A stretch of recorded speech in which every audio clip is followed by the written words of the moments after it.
GeM TV நேயர்களுக்கு அன்பு வணக்கங்களை கூறிக்கொண்டு வழக்கம் போல் விநாயகப் பெருமானை வணங்கி எல்லோரும் எல்லா வளமும் நலமும் பெற வேண்டும் என்ற பிரார்த்தனைகளோடு இன்றைய 12 ராசிகளுக்கான பலன்கள் இன்று 29/5/2025 வைகாசி மாதம் 15ஆம் நாள் விஸ்வாவசு வருடம் அற்புதமான குருவாரம் வியாழக்கிழமை.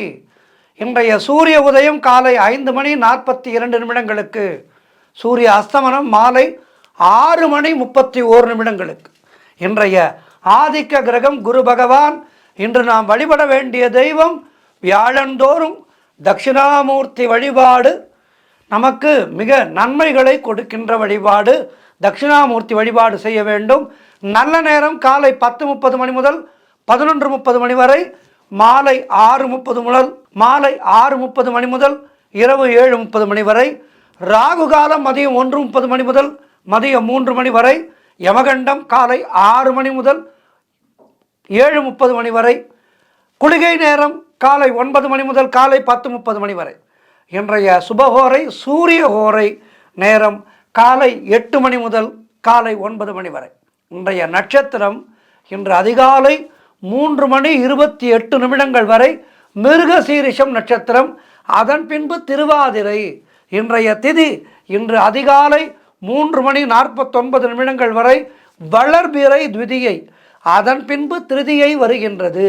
இன்றைய சந்திராஷ்டம நட்சத்திரம் இன்று அதிகாலை 3:28 வரை விசாகம் நட்சத்திரத்துக்கு சந்திராஷ்டமம், அதன் பின்பு அனுஷத்துக்கு சந்திராஷ்டமம் துவங்குகின்றது. கவனமாக இருக்க வேண்டும். தொடர்ந்து இன்றைய ராசி பலன் மேஷம் முதல் மீனம் வரை உள்ள ராசிகளுக்கான பலன்களை காணலாம். மேஷ ராசி அன்பர்களே, இன்று சந்திரன் உங்கள் ராசிக்கு 3ஆம் இடத்திலே இருக்கின்றார். உங்களுடைய ராசி அதிபதி செவ்வாய் ராசிக்கு 4ஆம் இடத்திலே இருக்கின்றார். ஆகவே என்ன நடக்கும்? எடுக்கின்ற முயற்சிகளில் எல்லாம் பெரும் வெற்றி கிடைக்கும். இளைய சகோதரர்கள் மூலம் நல்ல அனுகூலம் உண்டாகும். பிரிண்ட் மீடியா, ஷேர் மார்க்கெட் போன்றவற்றிலே வேலை பார்ப்பவர்களுக்கு அதிகமான லாபங்கள் வருகின்ற நாள். கூட்டு தொழில் செய்பவர்களுக்கு சிறப்பான பலன்கள் கிடைக்கக்கூடிய நாள். நல்ல லாபங்கள் கிடைக்கும். அதேபோல் வேலை தேடிக்கொண்டிருப்பவர்களுக்கு வேலை கிடைக்கும். பொருள் வரவு, தனலாபம் எல்லாம் அதிகரிக்கின்ற நாள். அதேபோல் திடீர் அதிர்ஷ்டங்கள் சிலருக்கு தேடி வரும். தந்தை உறவு வழியிலே நல்ல அனுகூலம் உண்டாகும். உடல் ஆரோக்கியத்திலே நல்ல முன்னேற்றம் உண்டாகும். கடன் தொல்லைகளெல்லாம் விலகும். நண்பர்கள் மூலம் எதிர்பார்த்த உதவிகள் கிடைக்கும். வேலையிலே இருந்து வந்த பிரச்சனைகள் எல்லாம் சரியாகும். மொத்தத்தில் மேஷராசினருக்கு அற்புதமான நாள். குரு தட்சிணாமூர்த்தியை வணங்கி மேலும் நற்பலன்களை பெறுங்கள். வாழ்த்துக்கள். ரிஷபராசி அன்பர்களே, இன்று சந்திரன் உங்கள் ராசிக்கு 2ஆம் இடத்திலே இருக்கின்றார். உங்களுடைய ராசி அதிபதி சுக்கிரன் ராசிக்கு 11ஆம் இடத்திலே இருக்கின்றார். ஆகவே இன்றைய நாளிலே திருமணம் போன்ற சுபகாரிய பேச்சுவார்த்தைகளை துவங்கினால் அது இனிதே முடியும். உறவினர்களோடு இருந்து வந்த மன வருத்தங்கள் எல்லாம் தீரும். தொழில் மற்றும் வியாபாரத்திலே நல்ல முன்னேற்றம் உண்டாகும். அலுவலகத்திலே இருந்து வந்த நெருக்கடிகள் எல்லாம் குறையும். கடன் பிரச்சனைகள் முடிவுக்கு வரும். பொருளாதாரம் திருப்திகரமாக இருக்கும். பிள்ளைகளால் பெருமை ஏற்படும். வாழ்க்கை துணையால் நல்ல மகிழ்ச்சி உண்டாகும். பழைய பாக்கிகள் வசூலாகும். காரிய வெற்றிகள் உண்டாகின்ற நாள். குலதெய்வ வழிபாடு வெற்றியை தரும். மனம் சந்தோஷமாக இருக்கும். எதிர்பார்த்த பணியிட மாற்றம் கிடைக்கும். மொத்தத்தில் இன்றைய நாள் மிக மிக மிக சிறப்பான நாள். தட்சிணாமூர்த்தியை வழிபாடு செய்யுங்கள். மேலும் நற்பலன்களை பெறுங்கள். வாழ்த்துக்கள். மிதுன ராசி அன்பர்களே, இன்று சந்திரன் உங்கள் ராசியிலேயே இருக்கின்றார். உங்களுடைய ராசி அதிபதி புதன் ராசிக்கு 12ஆம் இடத்திலே இருக்கின்றார். ஆகவே இன்றைய நாளிலே உங்களுடைய முயற்சிகள் எல்லாம் பெரும் வெற்றியை பெறும். உடல் ஆரோக்கியம் மிக மிக சிறப்பாக இருக்கும். பொருளாதாரம் மிகவும் திருப்திகரமாக இருக்கின்றது. கேட்ட இடத்திலெல்லாம் பணம் கிடைக்கும். வரவேண்டிய பணம் எல்லாம் வந்து சேரும். மொத்தத்தில் தொட்டதெல்லாம் பொன்னாகக்கூடிய அற்புதமான நாள். கடன் பிரச்சனைகள் தீரும். வேலை இல்லாதவர்களுக்கு நல்ல வேலை கிடைக்கும். எதிர்பார்த்த பணம் கைக்கு வரும். நண்பர்கள் மூலம் நல்ல அனுகூலம் உண்டாகும். தொழில் மற்றும் வியாபாரத்திலே சிறப்பான முன்னேற்றம் ஏற்படும். மனம் உற்சாகமாக காணப்படக்கூடிய நல்ல நாள். மொத்தத்தில் இன்றைய நாளிலே பொருளாதாரம் சிறப்பு, தேக ஆரோக்கியம் சிறப்பு, வீட்டிலே சந்தோஷம் என்பது சிறப்பு. இப்படி எல்லா விஷயங்களும் கூடி வருகின்றது சந்தோஷமான விஷயங்களாக. ஆக இன்றைய நாளிலே குரு பகவானை வணங்கி மேலும் நற்பலன்களை பெறுங்கள். வாழ்த்துக்கள். கடகராசி அன்பர்களே, இன்று சந்திரன் உங்கள் ராசிக்கு 12ஆம் இடத்திலே இருக்கின்றார். ஆகவே இன்றைய நாளிலே மிக மிக கவனமாக இருக்க வேண்டும். வீண் விரயங்கள் ஏற்படும். வேலை மாற்றம் ஒரு சிலருக்கு உண்டாகும். மற்றவர்களுடைய விஷயங்களிலே தேவையில்லாமல் கருத்து சொல்லாதீர்கள், தலையிடாதீர்கள். குலதெய்வ வழிபாடு வெற்றியை தரும். ஆகவே குலதெய்வத்தை மனதிலே நினைத்து கொண்டே இருங்கள். வீண் வாக்குவாதங்களை எல்லாம் தவிர்க்க வேண்டிய நாள். தொழில் சம்பந்தமான புதிய கடன் எதுவும் இன்றைய நாளிலே வாங்காதீர்கள்.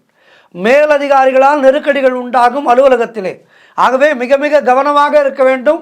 மிக கவனமாக உங்களுடைய வேலைகளை பார்க்க வேண்டும். பொருளாதாரம் நெருக்கடியாக இருக்கின்றது. பணம் சார்ந்த வேலை பார்ப்பவர்கள் மிக மிக கவனமாக இருக்க வேண்டும். கைப்பொருள் இழப்பு ஏற்படுகின்ற நாள். ஆகவே மிக கவனமாக இருக்க வேண்டும். குடும்பத்திலே கணவன் மனைவிக்குள் சண்டை சச்சரவுகள் ஏற்படும். வீடு வண்டி சம்பந்தமான விரய செலவுகள் சிலருக்கு ஏற்படும்.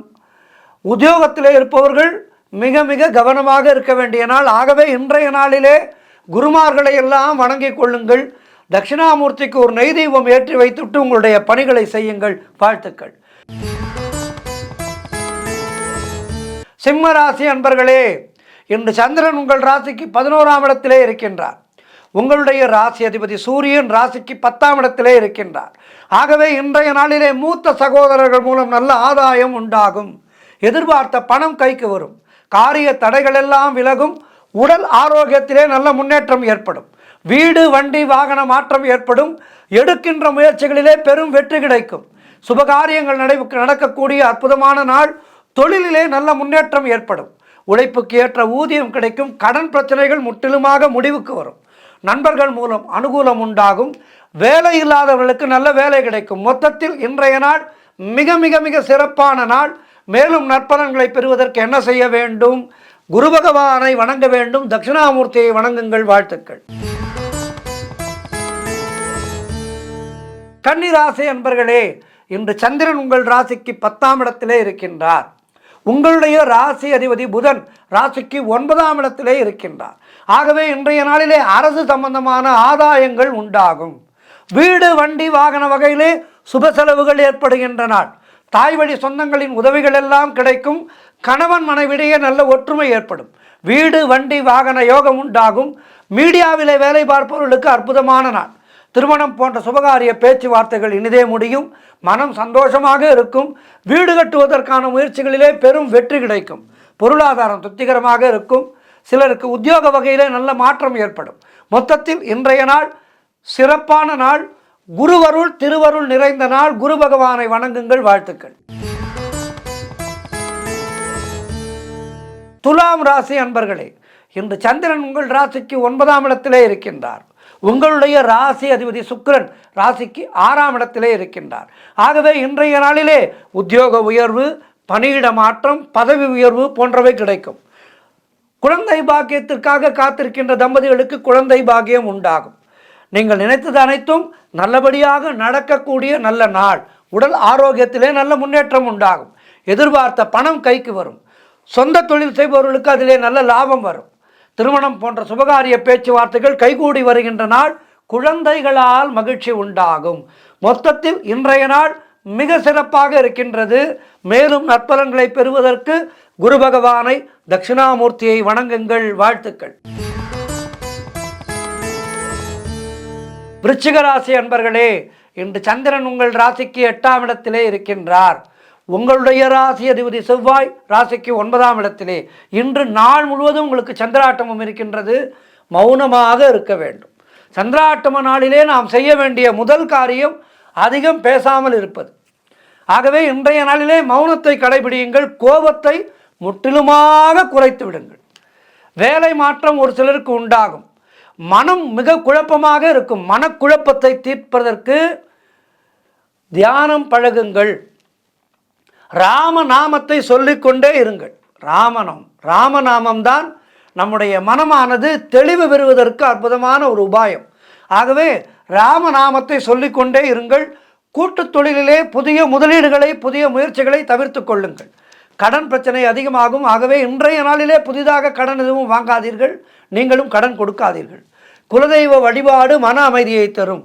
வேலை செய்யும் இடத்திலே மிக கவனமாக இருக்க வேண்டும். வேலையிலே மேலதிகாரிகளுடைய தொந்தரவுகள் அதிகமாக இருக்கும். ஆகவே மிக கவனமாக இருக்க வேண்டும்.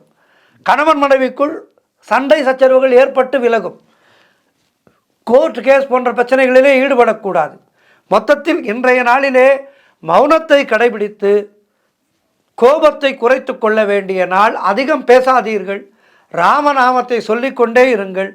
முடிந்தால் இன்றைய நாளிலே குரு பகவானுக்கு ஒரு நெய் தீபமும், இன்றைய நாளிலே குரு பகவானுக்கு ஒரு நெய் தீபமும், ஆஞ்சநேய பெருமானுக்கு ஒரு நெய் தீபமும் ஏற்றுங்கள்.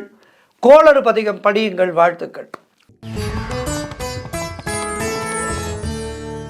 தனுசு ராசி அன்பர்களே, இன்று சந்திரன் உங்கள் ராசிக்கு 7ஆம் இடத்திலே இருக்கின்றார். உங்களுடைய ராசி அதிபதி குரு ராசிக்கு 7ஆம் இடத்திலே இருக்கின்றார்.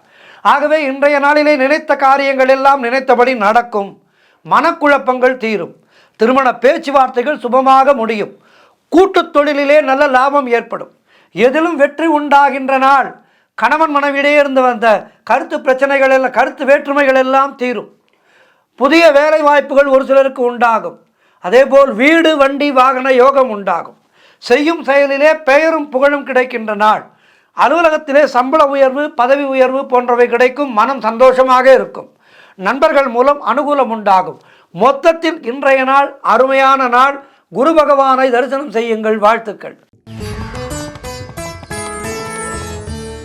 மகர ராசி அன்பர்களே, இன்று சந்திரன் உங்கள் ராசிக்கு 6ஆம் இடத்திலே இருக்கின்றார். உங்களுடைய ராசி அதிபதி சனி ராசிக்கு 2ஆம் இடத்திலே இருக்கின்றார். ஆகவே இன்றைய நாளிலே வீண் வாதங்களை எல்லாம் தவிர்க்க வேண்டிய நாள். யாரோடும் வீணாக வாதம் செய்யாதீர்கள். உடல் ஆரோக்கியத்திலே மிகுந்த எச்சரிக்கையாக இருக்க வேண்டும். கூட்டு தொழில் செய்பவர்களுக்கு அதிலே மன வருத்தங்கள் உண்டாகலாம். குலதெய்வ வழிபாடு மன அமைதியை தரும். காரிய தடைகள் ஏற்பட்டு விலகும். குடும்பத்திலே கணவன் மனைவிக்குள் சண்டை சச்சரவுகள் ஏற்பட்டு விலகும். வீடு வண்டி சம்பந்தமான விரய செலவுகள் ஏற்படலாம். திருமணம் போன்ற சுபகாரிய பேச்சுவார்த்தைகள் தாமதமாகும். உடல் உழைப்பு அதிகமாகும். வருமானம் குறைவாக இருக்கும். வியாபாரத்திற்காக புதிய முதலீடுகளை, புதிய முயற்சிகளை தவிர்க்க வேண்டிய நாள். மொத்தத்தில் இன்றைய நாள் கவனமாக இருக்க வேண்டிய நாள். கவனத்தோடு இருங்கள். பிறருடைய வேலைகளிலே தலையிடாதீர்கள். மௌனத்தை கடைபிடியுங்கள். குரு பகவானை தரிசனம் செய்யுங்கள். வாழ்த்துக்கள். கும்பராசி அன்பர்களே, இன்று சந்திரன் உங்கள் ராசிக்கு 5ஆம் இடத்திலே இருக்கின்றார். உங்களுடைய ராசி அதிபதி சனி ராசியிலேயே இருக்கின்றார். ஆகவே இன்றைய நாளிலே குழந்தை இல்லாத தம்பதிகளுக்கு சத்சந்தான பிராப்தி கிடைக்கும். பெயரும் புகழும் கிடைக்கக்கூடிய அற்புதமான நாள். குடும்பத்தோடு ஆன்மீக சுற்றுலா செல்வதற்கான நாள். கடன் பிரச்சனைகள் தீரும். பதவி உயர்வோடு வேலை மாற்றம் ஒரு சிலருக்கு ஏற்படும். திடீர் பணவரவு உண்டாகும். தொழிலிலே நல்ல லாபம் ஏற்படும். திருமண பேச்சுவார்த்தைகள் சுபமாக முடியும். குடும்ப ஒற்றுமை சந்தோஷத்தை தரும். குழந்தைகளால் மகிழ்ச்சி உண்டாகும். சுபவிரயங்கள் ஏற்படக்கூடிய நல்ல நாள். ஆகவே இன்றைய நாளிலே ஆலயத்துக்கு சென்று குரு பகவானை வழிபாடு செய்யுங்கள். தட்சிணாமூர்த்தியை வழிபாடு செய்யுங்கள். வாழ்த்துக்கள். மீனராசி அன்பர்களே, இன்று சந்திரன் உங்கள் ராசிக்கு 4ஆம் இடத்திலே இருக்கின்றார். உங்களுடைய ராசி அதிபதி குரு ராசிக்கு 4ஆம் இடத்திலே இருக்கின்றார். ஆகவே இன்றைய நாளிலே வீடு வண்டி வாகன மாற்றம் உண்டாகும். சொந்த நிலம் வாங்குவதற்கான முயற்சிகளிலே ஈடுபட்டு அதிலே வெற்றி காண்பீர்கள். அட்வான்ஸ் கொடுப்பீர்கள்.